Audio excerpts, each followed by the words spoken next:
about the respiration in human being. So first of all, I want to give you a small description that what is the breathing and what is the process of respiration. Process क्या होता है respiration का? Oxygen और carbon dioxide के exchange होने को हम respiration कहेंगे, ब्रीथिंग कहेंगे, ठीक है. अब इनमें कौन कौन से पार्ट्स हमारे रेस्पिरेटरी सिस्टम से रिलेटेड कौन कौन से पार्ट्स जो हैं हमारी बॉडी के वो इंक्लूडेड होते हैं, हम इसके बारे में आपको बताएंगे. तो सबसे पहले माउथ एंड नोज ओपनिंग्स होते हैं that pull air from outside your body into your respiratory system, जो कि आपके जो एयर है बाहर से वो सराउंडिंग से वो इकट्ठा करते हैं, ठीक है, और आपकी बॉडी तक लेकर आते हैं. फिर साइनस है. साइनस एक होलो एरिया होता है between the bones in your head that help regulate the temperature and humidity of the air you inhale. जो भी एयर आप इनहेल करते हैं उसके टेम्परेचर और ह्यूमिडिटी को रेगुलेट करने का काम हमारा साइनस करता है. फेरिंग्स, थ्रॉट क्या होते हैं? ट्यूब्स होते हैं that deliver air from your mouth and nose to the trachea. हमारे एयर को हमारे माउथ एंड नोज से डिलीवर करते हैं हमारे ट्रैकिया तक. ट्रैकिया एक पैसेज होता है जो हमारे थ्रॉट को और लंग्स को कनेक्ट करता है. ब्रोंकियल ट्यूब्स होती हैं वेंट पाइप की बॉटम ट्यूब्स होती हैं जो कि हमारे लंग्स को कनेक्ट करती हैं. लंग्स क्या होते हैं? दो ऑर्गन्स होते हैं, ठीक है, जो कि ऑक्सीजन को ट्रेवल कराते हैं, पास कराते हैं हमारे ब्लड तक, आपको पता है. डायफ्राम मसल्स होते हैं that help your lungs pull in air and push it out, जो कि एयर को पुल और पुश करने में हेल्प करते हैं.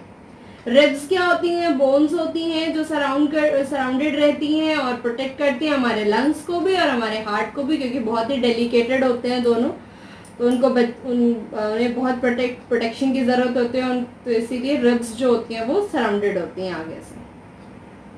एलिवियोली टाइनी एयर सैक्स होते हैं, बैलून लाइक स्ट्रक्चर होता है इनका, जहाँ पे कि एक्सचेंज होता है, गैसेस का एक्सचेंज होता है, ठीक है. ब्रोंकियल्स, ब्रोंकियल्स क्या होते हैं? स्मॉल ब्रांचेस होते हैं ब्रोंकियल ट्यूब्स की जो आगे एक्सटेंड होके एलिवियोली बनाती हैं, ठीक है. ना लंग लोब्स क्या होते हैं? सेक्शंस होते हैं लंग्स के, ठीक है, सेक्शंस होते हैं लंग्स के. 3 लोब्स होते हैं हमारे राइट लंग में, 2 लोब्स होते हैं हमारे लेफ्ट लंग में. आप देख सकते हैं ये सुपीरियर लोब, इंफीरियर लोब, यहाँ पर भी इसी तरीके से एक सुपीरियर लोब है, मिडल लोब है और इंफीरियर लोब है. तो राइट लंग हमारा लार्ज होता है as compare to left lung. Epiglottis एक टिश्यू फ्लैप लाइक स्ट्रक्चर होता है हमारे ट्रैकिया के एंट्रेंस पर. वो क्लोज हो जाता है जब हम फूड या लिक्विड जब हम स्वेलो कर रहे होते हैं, तो वो क्लोज करने का काम करता है ताकि कि वो पार्टिकल्स जो है वो हमारे जो ट्रैकिया है उसमें ना चला जाए. जब हमें हिकअप्स आते हैं तो हमें तब यही होता है, हम जब खाना खा रहे होते हैं, खाना खाते टाइम आप बोल रहे हो तो उस टाइम होता है कि आपका वेंट पाइप, आपके फूड पाइप दोनों वर्क करना चालू कर देते हैं. तो कई बार ऐसा होता है कि फूड पार्टिकल्स जो है वो आपकी वेंट पाइप में यानी कि आपकी ट्रैकिया में चली जाती हैं, तो आपको हिकअप्स आती है. लैरिंग्स वॉइस बॉक्स होते हैं, एक हॉलो ऑर्गन होता है that allow you to talk and make sounds when air move in and out. वो आपको बोलने में हेल्प करते हैं, साउंड प्रोड्यूस करने में हेल्प करते हैं. तो अभी डायग्राम के थ्रू मैं आपको बताती हूँ किस तरीके से फंक्शन होता है एक्चुअली में. अभी आप देख सकते हैं नेजल पैसेज है, माउथ कैविटी है, ये दोनों हमारी ओरल कैविटीज के थ्रू एयर जो है वो एंटर करता है. हमारे नॉस्ट्रल्स में कुछ हेयर प्रेजेंट होते हैं.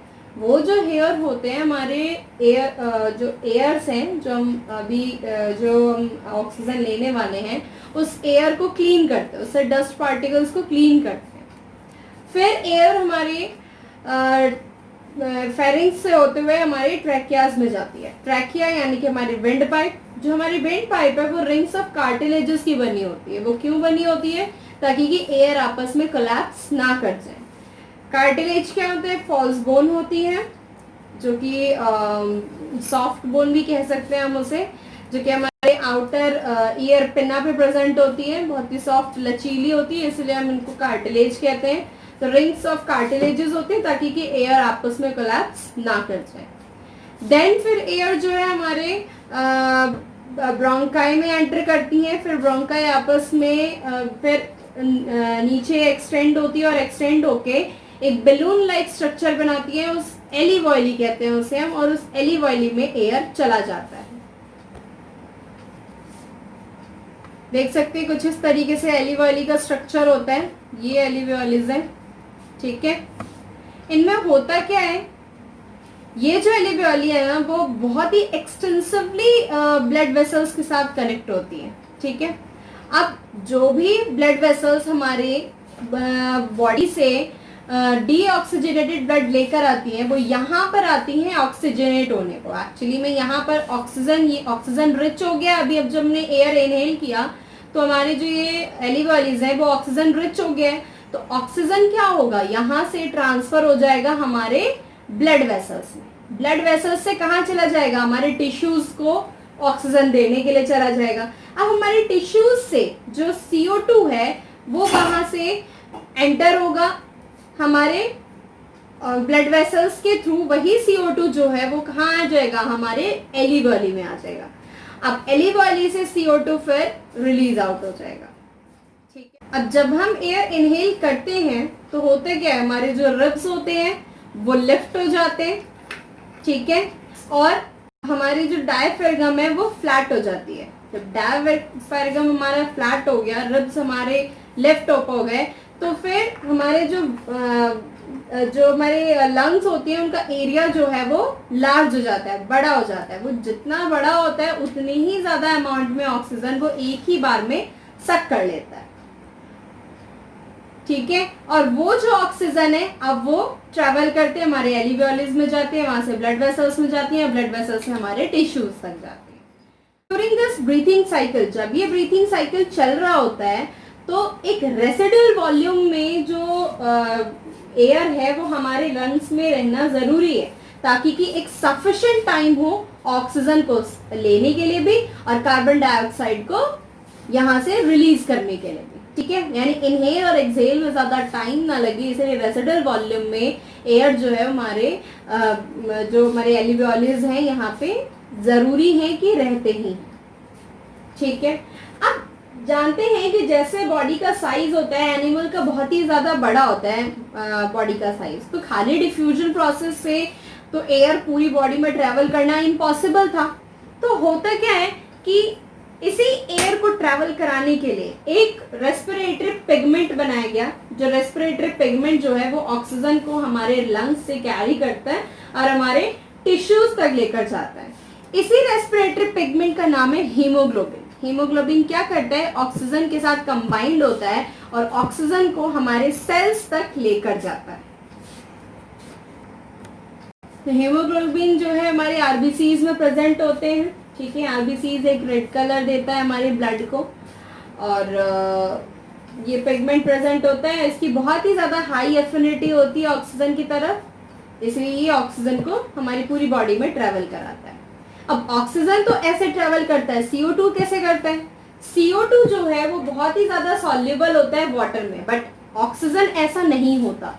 इसीलिए ऑक्सीजन को रेस्पिरेटरी पिगमेंट की जरूरत थी और CO2 को ऐसे करने की बिल्कुल जरूरत नहीं है। इसीलिए CO2 वाटर में सॉल्युबल होता है, तो इसीलिए वो ट्रांसपोर्ट हो जाता है हमारी पूरी बॉडी में। नाउ मैकेनिज्म ऑफ ब्रीथिंग, कैसे मैकेनिज्म होता है मैं बताती हूँ। देखो, इंस्पिरेशन होता है यानी इनहेल और एक्सपिरेशन यानी एक्सहेल। इनहेल यानी जब हम एटमॉस्फेरिक एयर ड्रॉन कर रहे हैं तो उसे हम क्या कहेंगे, इनहेल कहेंगे। जब हम उसे ले रहे हैं, इनहेल कर रहे हैं, कोई एयर ले रहे हैं तो उसे इनहेल कहेंगे। एक्सपिरेशन एक्सहेल यानी कि जब हम एल्वियोलर एयर को रिलीज कर रहे हैं यानी कार्बन डाइऑक्साइड को रिलीज कर रहे हैं तो उसे हम क्या कहेंगे, एक्सहेल कहेंगे। अब डायग्राम के थ्रू बताती हूँ। देखो, ये इंस्पिरेशन का केस है और ये एक्सपिरेशन। अब होता क्या है, रिब्स और स्टर्नम क्या होते हैं, रेज्ड हो जाते हैं, डायफ्रागम कंट्रैक्ट हो जाता है, वॉल्यूम जो है थोरेक्स का वो इंक्रीज्ड हो जाता है जब एयर एंटर करता है। समझ आया? जब एयर एंटर करता है तो रिब्स और स्टर्नम क्या हो जाते हैं, रेज्ड हो जाते हैं, यानी अब ऊपर की तरफ उठ जाते हैं। वॉल्यूम जो है थोरेक्स का इंक्रीज हो जाएगा, डायफ्रागम कंट्रैक्ट हो जाएगा, ठीक है। और एयर डायफ्रागम कंट्रैक्ट होगा, वॉल्यूम इसका इंक्रीज हो जाएगा क्योंकि एरिया ज्यादा बढ़ जाएगा, एरिया बढ़ जाएगा तो उतने ही ज्यादा अमाउंट में एयर जो है वो अंदर की तरफ आ जाएगा। एक्सपिरेशन में क्या होगा, जब हम एक्सेल कर रहे हैं तो रिब्स और स्टर्नम जो है वो अपने ओरिजिनल पोजीशन पर वापस आ जाएंगे, ठीक है। डायफ्रागम जो होगा वो रिलैक्स हो जाएगा, आर्क्ड हो जाएगा ऊपर की तरफ, ठीक है। वॉल्यूम जो होगा थोरेक्स का डिक्रीज हो जाएगा, रिब्स अब एयर जो है वो यहाँ से एक्सपेल्ड हो जाएंगे। समझ आया आपको?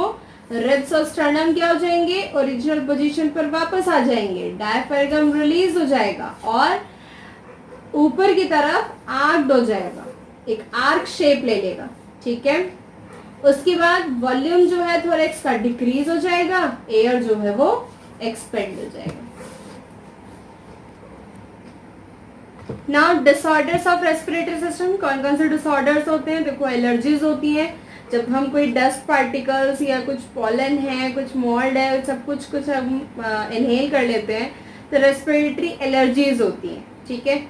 तो ये एक प्रॉब्लम होती है। अस्थमा एक क्रॉनिक डिसऑर्डर्स होता है, लॉन्ग टर्म डिजीज होती है अस्थमा, जो कि हमारे एयरवेज में इन्फ्लेमेशन हो जाता है, ठीक है। Now respiratory disorders include lung cancer and एक सीओपीडी। सीओपीडी क्या होती है? Chronic obstructive pulmonary disease. Chronic obstructive pulmonary disease, ये दो डिजीजेस ऐसे होते हैं जो हो जाते हैं, हमारे डिसऑर्डर्स होते हैं, बहुत ही ज़्यादा हार्मफुल होते हैं, बहुत ही फेटल होते हैं ये।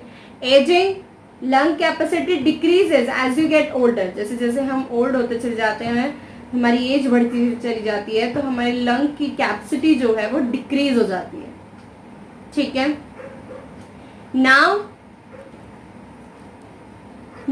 To keep your respiratory system healthy, so what we should do, क्या क्या हम कर सकते हैं? तो सबसे पहली चीज है पॉल्यूटेंट्स को अवॉइड कर सकते हैं। अगर हम बाहर जा भी रहे हैं, कोई पॉल्यूटेंट्स है भी तो आप मास्क लगा के जाइए। अवॉइड स्मोकिंग, स्मोकिंग नहीं करना चाहिए। Eat a healthy diet, healthy diet लेनी चाहिए, फ्रूट्स खाने चाहिए, वेजिटेबल्स लेनी चाहिए और वाटर, एक अच्छे अमाउंट में वाटर भी हमें लेना चाहिए। Exercise regularly to keep your lungs healthy, रोज एक्सरसाइज कीजिए ताकि आपके लंग्स हेल्दी रहें, आपके हार्ट रेट सही रहे। स्पायरोमीट्री, स्पायरोमीट्री क्या है? एक प्रोसेस है जहाँ पे कि जो भी आपके चेंजेस होते हैं, आपकी वॉल्यूम मूवमेंट में जो भी चेंजेस होते हैं वो चेंजेस यहाँ पे रिकॉर्ड किए जाते हैं। देखिए, it is a process of recording the changes in the volume movement of air into and out of lungs and the instrument used for the purpose is called spirometer और रेस्पायरोमीटर। जो instrument use किया जाता है इस purpose के लिए वो उसको हम या तो स्पायरोमीटर कह सकते हैं या फिर रेस्पायरोमीटर कह सकते हैं। Understand these all things, so if you like it please subscribe my channel.